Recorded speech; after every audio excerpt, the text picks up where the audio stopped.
Hello students. Now in standard 7 science, chapter number 3, properties of natural resources. Now in this segment we learn the second topic, properties of water. आपण दुसऱ्या मुद्द्याकडे जात आहोत, प्रकरण तिसऱ्यामधील, ज्यामध्ये आपण मागच्या भागात पाहिलं हवेचे गुणधर्म, तर आता आपण पाहणार आहोत पाण्याचे गुणधर्म. तर त्यामध्ये पण आपण समजून घेणार त्याच्या प्रॉपर्टीज विषयी चर्चा करताना आपल्याला बरंचसं पाण्याचं संपर्क आपल्याला आलेला असतो आणि त्याच्या बेसिक ज्या गोष्टी आहेत त्याविषयी आपण थोडं बोलूया. Waters occurs in liquid state under ordinary condition. Ordinary म्हणजे काय? सामान्य तापमानामध्ये, सामान्य अवस्थेमध्ये पाणी हे लिक्विड स्टेटमध्ये आपल्याला आढळतं. लिक्विड म्हणजे काय? द्रव अवस्थेमध्ये आपल्याला आढळून येतं. Water is a fluid substance. Fluid म्हणजे प्रवाही पदार्थ. वॉटर हा कसा आहे? फ्लुइड पदार्थ आहे. तुम्हाला पुस्तकामध्ये सुद्धा आकृत्या दिलेल्या आहेत की जिथे ज्या दिशा असेल उताराकडे वाहताना दिसतं, म्हणून त्याला फ्लुइडिटी त्याच्यामध्ये असते. Water does not have its own shape but has a volume. त्याला, पाण्याला कोणताही आकार नसतो. तुम्ही ज्या भांड्यामध्ये टाकाल, ज्या अवस्थेमध्ये कोणताही आकार असेल त्यामध्ये पाणी टाकता तर त्या पाण्याला तसा आकार प्राप्त होतो. मात्र त्याला एक प्रमाण असतं, व्हॉल्यूम असतं. ते व्हॉल्यूम आपल्याला समजून घ्यावं लागेल. It can pass through a small holes, सीप थ्रू व्हेरी स्मॉल गॅप्स और क्रॅक्स. बघा, पाणी अत्यंत सूक्ष्म छिद्रांमधून सुद्धा वाहू शकतं. छोट्या छोट्या क्रॅक्समधून, गॅप्स असतील त्याच्यामधून सुद्धा पाणी हे गळू लागतं, ठिपकू लागतं. तर हे जनरल प्रॉपर्टीज आपल्याला माहिती आहेत. त्याचे काही प्रयोगांची चित्र सुद्धा पुस्तकात दिलेली आहेत. On pouring water in an oil cladded dish. तेलाने माखलेल्या किंवा भरलेल्या एखाद्या डिशमध्ये किंवा पाण्यामध्ये आपण तेल ओतलं तर काय होतं, याविषयी आपण डिस्कस करूया. Water does not spread but form a small round drops on a cladded dish, oil cladded dish. ज्या डिशला तेल लागलेलं असेल तिथे पाण्याचे ड्रॉप्स हे स्मॉल राऊंड ड्रॉप्समध्ये का गोळा होतात? पुस्तकात तुम्हाला प्रश्न विचारलेला आहे. Because water is a less denser than oil. महत्वाचं उत्तर काय? Water is less denser. Denser म्हणजे काय? घनदाट. त्याच्यातली जी घनपणा आहे तो तेलापेक्षा कमी आहे. Oil forms a layer on water and form droplets. त्याच्यात काय करतं? तेल जे आहे त्याच्यात लेअर स्थापन करतं. तुम्ही एखाद्या ग्लासमध्ये पाणी ओतता आणि त्याच्यावरती तेल टाकून बघा. तेल कधीही आतमध्ये जात नाही, ते वरती तरंगत असतं, जाऊन ते परत वरती येतं. Oil forms layer on a water and form a droplets, किंवा ते एक गोळा होत असतं. तसंच ते डिशमध्ये सुद्धा हीच क्रिया आपल्याला दिसून येते. हे का घडतं? तर त्याचे पाण्यातली जी डेन्सरनेस आहे तो कमी आहे आणि ऑइलची जास्त आहे. ऑइल बघा, हाताला तुम्हाला तेलकट लागत असतं, पण पाणी त्या मानाने नाही. म्हणून आपण पाणी सर्वत्र वेगवेगळ्या ठिकाणी वापरत असतो. Discuss about the small experiment. Take a plastic bottle and more than half full of the water.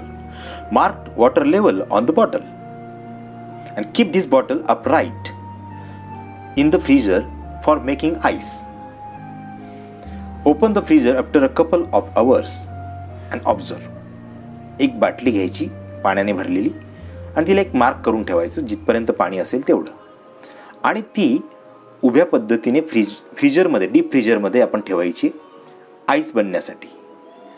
2 तासानंतर तुम्ही ऑब्झर्व करा.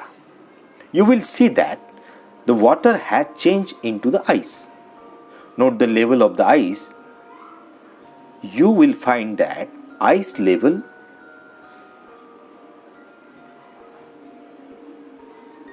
is higher than the water level because of freezing. What can you infer from this? Water freezes from the ice. Water freezes to form ice. It expands and volume increases on freezing. या प्रयोगावरून आपण अनुमान काढू शकतो की असं का घडलं. तर तुम्ही बघा, ती बॉटल जी आहे ती पाण्याने काठोकाठ भरल्यानंतर त्याच्यातला बर्फ कधी कधी बाहेर आलेला दिसतो. तुम्ही बॉटलच नाही तर तुम्ही एखाद्या भांड्यात सुद्धा हा प्रयोग करू शकता. बर्फ तुम्हाला बाहेर का आला तर तो एक्सपांड होत असतो. It is expand and volume increases. त्याचं जे व्हॉल्यूम आहे ते वाढत असतं. Ice floats on a water. Ice is a lighter than liquid.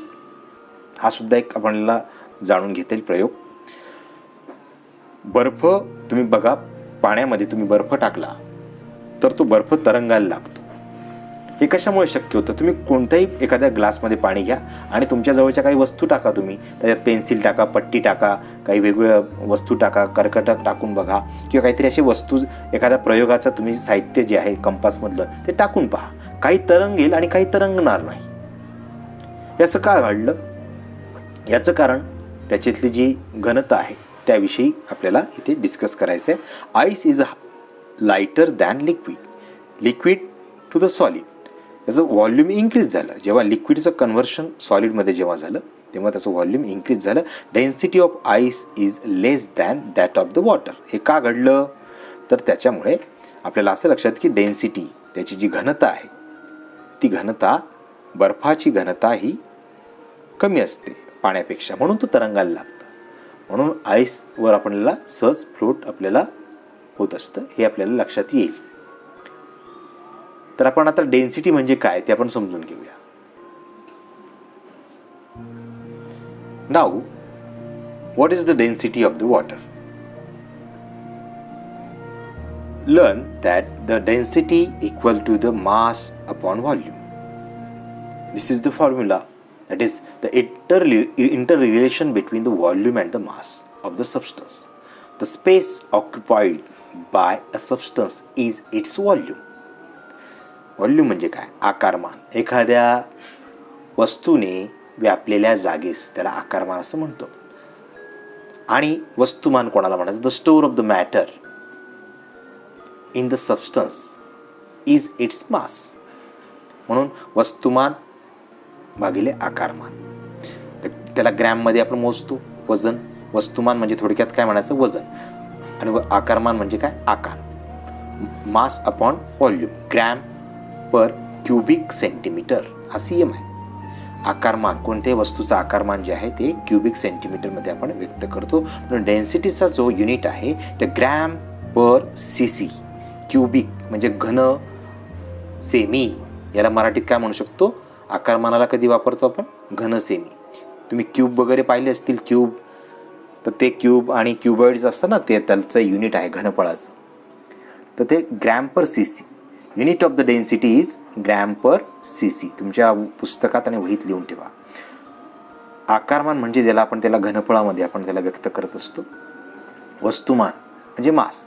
आता एक एक्झाम्पल बघा. वस्तूचे वस्तुमान जर 2 किलोग्रॅम आहे एखाद्या वस्तूचं, आणि आकारमान जर 1 लिटर असेल, 1 घन लिटरच्या मध्ये असेल, म्हणजे आपण एखाद्या वस्तूमध्ये ती इतकं मावतं आपण असं म्हणतो ना, त्या पद्धतीने, तर त्याची डेन्सिटी किती झाली? तर 2 किलोग्राम पर 1 लिटर या पद्धतीने. म्हणून त्याला वाचताना आपण काय म्हणणार? 2 किलो म्हणजे बघा 2 किलो प्रति लिटर. प्रत्येक लिटरच्या याच्यात 2 किलो प्रति. हा वाचताना 2 kilogram per litre, 2 kg per litre या पद्धतीने त्याला वाचन केलं जात असतं. तुम्ही बघा, एक उदाहरण आपण म्हणू शकतो. एकीकडे लोखंडाचा तुकडा, 1 किलोचा लोखंडाचा आकार, आणि कॉटन घ्या 1 किलोचा कापूस. त्यांचं दोघांचं वजन करा. कोणतं जास्त होईल? बघा, गोंधळलात ना तुम्ही? तर ते दोन्ही समान राहील. याचा अर्थ काय झालं? एकाचं आकारमान मोठं आहे. कापूस तुम्हाला दिसताना खूप मोठा वाटेल, पण त्याचं वस्तुमान जे आहे ते तेवढंच आहे, लोखंड एवढं. आणि लोखंडाचा किलोचा आकार जो आहे तो छोटासाच वाटेल, पण त्याच्यामध्ये सामावणारा जे आहे वस्तुमान ते त्याचा आकार छोटा आहे, वस्तुमान पण दोघांचं सेम आहे, म्हणून ते तुलनात्मकरित्या सेम येणार. म्हणून आपण 1 किलो कापूस मोजताना खूप काही मोठं हे नसेल, पण त्यांच्या आकारमानांमध्ये फरक असेल. तर हे डेन्सिटीचं एक सोपं आणि साधं उदाहरण आहे. Now next topic, anomalous behaviour of water. Anomalous behaviour म्हणजे पाण्याचं असंगत आचरण. बिहेवियर म्हणजे काय? वागणूक. आपण शब्द वापरू शकतो. ॲनॉमलस म्हणजे काय? असंगत. कधी कधी आपण असंगतपणे वागतो, बोलतो, त्या बाबतीत म्हणत असतो ॲनॉमलस बिहेवियर ऑफ द वॉटर. पाणी हे एका वेळी 2 वेगवेगळ्या पद्धतीचं आचरण हे करत असतं. याचं एक आपण आता उदाहरण समजून घेऊया.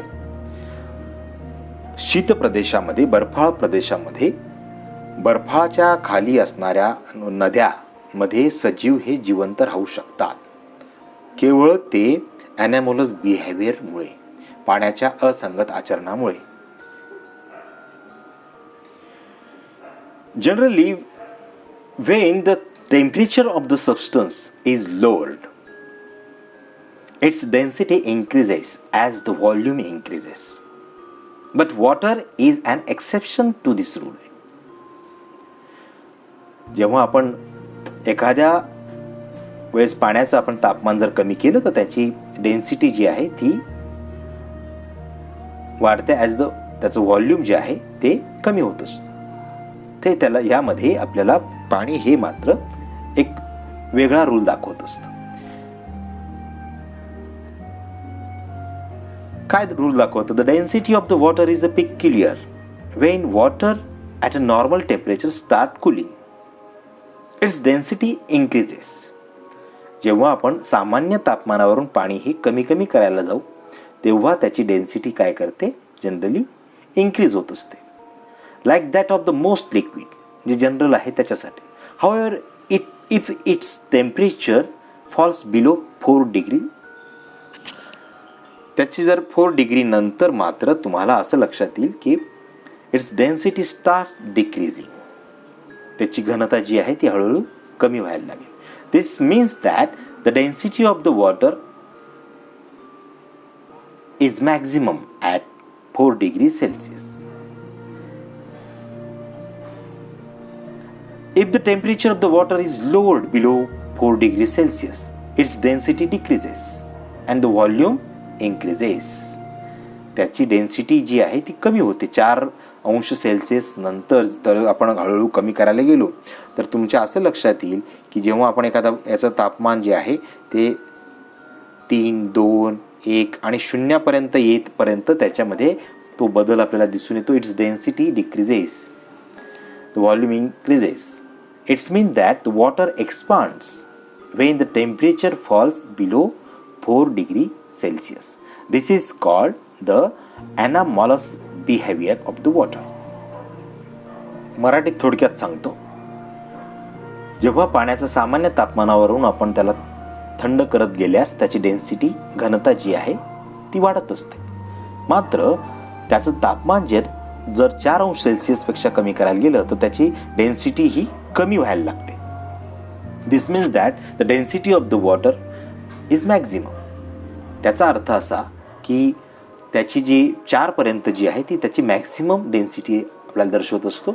If the temperature of the water is lower below 4 degree Celsius, आणि 4 अंश सेल्सिअसच्या खाली जेव्हा यायला लागतं तेव्हा त्याच्यामध्ये व्हॉल्यूम वाढतो आणि डेन्सिटी कमी कमी होत जाते.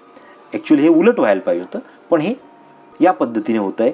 याचा अर्थ यामुळेच, याच तत्वामुळे जलचर जे असतात ते वरती बर्फाचा, नदीच्या वरती बर्फ तयार होतो आणि आतमध्ये जलचर हे सहज जिवंत राहू शकतात. Now next topic is dissolving. Take a 2 big glass of water, add 4 to 5 spoonful of the salt in the water. in one glass and dissolve it completely. Now place the potato in the water in the second glass and the potato will sink. तो पाण्यामध्ये तो बटाटा काय करायला लागतो, बुडायला लागतो. पाणी घेतलं, पाण्यामध्ये बटाटा हा बुडायला लागतो. Take out the potato from that glass and put into the salt water and observe. आता साधा पाण्यातला तो बटाटा काढा आणि तुम्ही आता मिठातल्या पाण्यामध्ये त्याला ठेवा.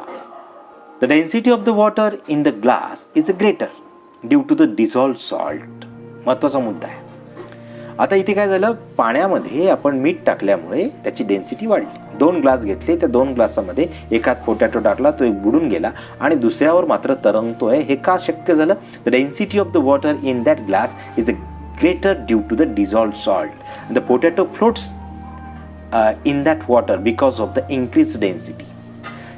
Hence, it is easier to swim in the sea than in the whale or in the river or the lake. हे तिथे एक्झाम्पल आहे. पाण्यामध्ये आपल्याला समुद्राच्या पाण्यामध्ये सहज पोहता येतं, तरंगता येऊ शकतं. मात्र गोड्या पाण्यामध्ये मात्र तुम्ही बुडायला लागता. त्याचं कारण हे आहे, कारण त्याची डेन्सिटी जी आहे ती जास्त आहे, सॉल्टी वॉटर्स असल्यामुळे. आता याच्यात सोल्युशन्स कसं तयार होत असतं. Solutions is made up of the solvent and solute. Solvent means it is in a liquid form आणि solute means it is in a solid form. And both are, when we mix in a proportion, then we get the solution. Solution are made up of the solvent with the solute. Solvent, if water, and solute means salt. The substance that dissolves is called as a solute, and solvent, the substance in which the solute dissolves. सॉल्वंटमध्ये solute मिळवलं जातं, हे लक्षात ठेवायचं. रिकाम्या जागांना किंवा प्रश्न एक वाक्यात उत्तरे लिहा यांना हे प्रश्न विचारले जातात, लक्षात ठेवायचं. आता नेक्स्ट आपल्याला uses of the water according to the properties. त्यांचे काही गमतीशीर प्रॉपर्टीज आहेत त्या आपण बघूया. Fluidity in the water, it is useful to water transport due to the fluidity. Water falling down from the height and it is used to generate electricity with the help of the generators. मोठमोठ्या धरणांमध्ये पाण्याच्या ज्या फ्लुइडिटीमुळे, त्याच्या प्रवाही धारांमुळे आपण ते विद्युत धारा निर्माण करू शकतो. जनरेटर्समध्ये हा वापर याचा करत असतो. कूलंट इन द कार और any time the motor vehicles to control the temperature of the engine. Coolants म्हणजे त्याला शीत करण्यासाठी आपल्याला याचा वापर केला जात असतो. It is a universal solvent. Sometimes you have to ask question about it. Does water is a universal solvent? Yes, water is used to solvent in factories, laboratories, foodstuffs, in various types, as well as in a biological process occurring in our body, such as the digestion, excretion, etc. तुम्ही आपल्या शरीरामध्ये सुद्धा आपल्याला पाण्याची आवश्यकता असते. आपण जर पाणी घेतलं नाही तर आपल्या शरीरात डायजेशन आणि एक्सक्रिशन म्हणजे उत्सर्जनाच्या क्रिया होणारच नाही, पचनाच्या न येणं. शिवाय आपल्याला वेगवेगळ्या फॅक्टरीजमध्ये आपल्याला त्याचा वापर करता येतो. अन्न साठ्यांमध्ये सुद्धा पाण्याचा वापर करता येतो. आणि स्वयंपाक तर बनणारच नाही, पाणी म्हणून आपण किचनमध्ये सुद्धा याचा वापर मोठ्या प्रमाणात करत असतो. Water is useful to cleaning purpose such as for bathing, washing clothes is like this.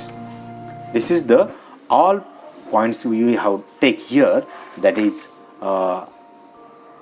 properties of the water, various properties of the water as well as the freezing and the density of the water, anomalous behaviors of the water, dissolving capacity, solution, solvent and solute, as well as the uses of the water according to the property. त्यांच्या गुणधर्मानुसार कसे वापर केले जातात, तर हे 4 प्रकार आपण सुद्धा पाहिलेले आहेत. याचा अभ्यास करा, लिहून घ्या आणि वाचन पण करा आणि आकृत्याही काढा. थँक्यू.